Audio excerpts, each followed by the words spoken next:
Paul Howe, CSAT, down here with Wilson Combat. We worked a little bit of vehicles today. And the concept on the vehicles, we just kept it one-dimensional, which is a front attack. So a vehicle gets into a spot, we can't drive off the X, we can't move.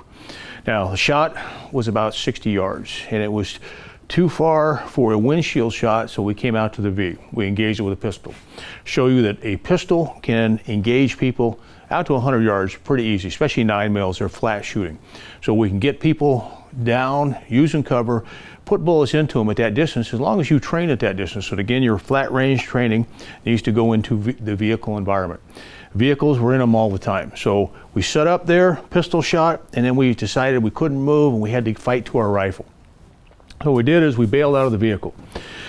We used one door, kept it open as soft cover and concealment.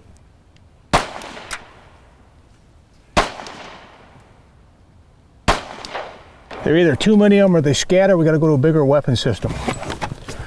Then we moved around to the second door, got our firing platform out, our rifle. We wanted to extend the battlefield and our range and our lethality.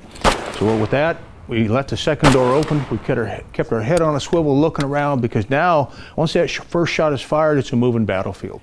Generally, every car has got a different angle from which you can fight. And I like to see 4 angles on a car. You got the seat, you got from the V, you got another V, and you've got 2 different angles on the back of the car. What will happen is we got to get the weapon out. So that means I get the weapon out in a manner I do the same thing every time. I get my go bag out, put it on first, and I want my sling over the top of my go bag with the rifle, so that becomes second.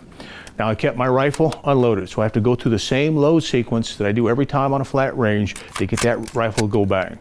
So you can keep your dot on, or that becomes part of your load sequence. Basically is turning that dot on for if you're using a red dot only. But those are simple tactics and techniques that go from a flat range to a vehicle range with not too many changes. The only difference is showing you how to set up your bags, how to get your gear out, how to streamline it so you can get your sling on, all the little micro mechanics that come into play. The question was asked why I put my bag on first. Well, I put the bag on first because it may have pistol ammo in there, bandages. I can always grab the rifle and go, but I hate to have things in my hand and I'm discombobulated. So that goes on first. And the other thing I want that rifle over the top of that sling so I don't compete for space.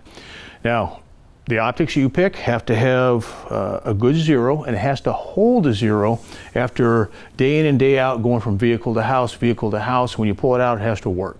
So weapon system the same way. It has to be set up the same way in the bag every time, and you have to pick a good load sequence that will work and get you a good first shot on target.